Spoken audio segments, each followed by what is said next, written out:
what have you learned about coordination through CultDAO and its importance, I guess?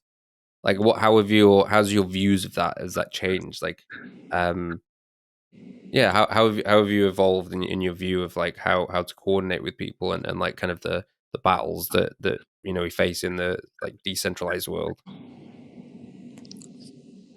I think it's hard for people to coordinate sustainably without some kind of incentive system.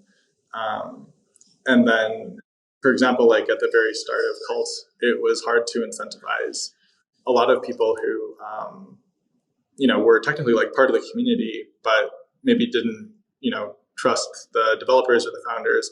It was hard to incentivize people to take an active role. That started happening. But of course, like over time, with with everything that happened in May of 2022, and like people inevitably start to bleed away from like any community. It's hard to sustainably coordinate when they don't have something in common, which is there to bind them all together, right? And that can be the kind of thing that is there intrinsically, like a care for philosophy or like a care for like the kinds of things that are said in the manifesto, right? Maybe you love the environment and you hate the fact that people around the world just don't seem to care, or there's this concept, the meta crisis, which is just how difficult it is to coordinate people and enact change without creating second order effects, which actually set back everything that you're trying to do.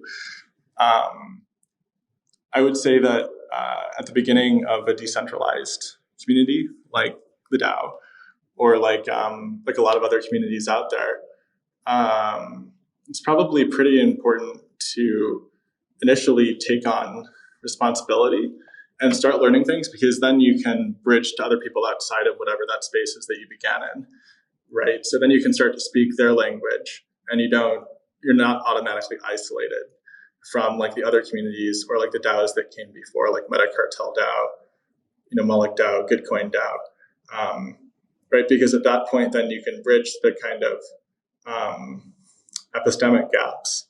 You can bridge the worldviews that people who maybe have had more time in crypto with where you're coming from. Like a lot of people who who are in cults, like these days, like a lot of folks have never seen a bull run, right?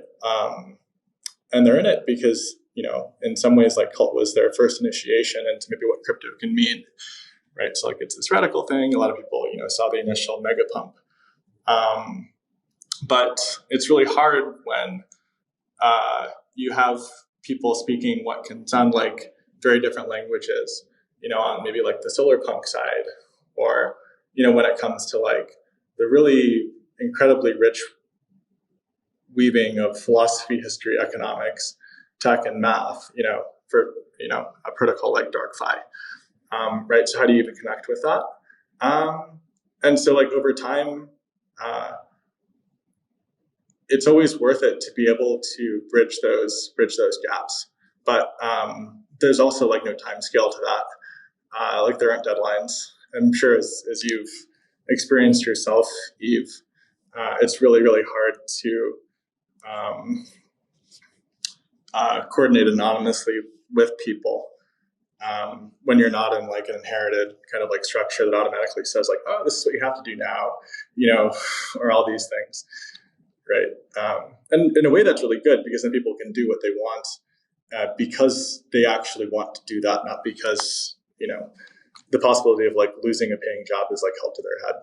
But also it means that like, the incentives have to come from somewhere else.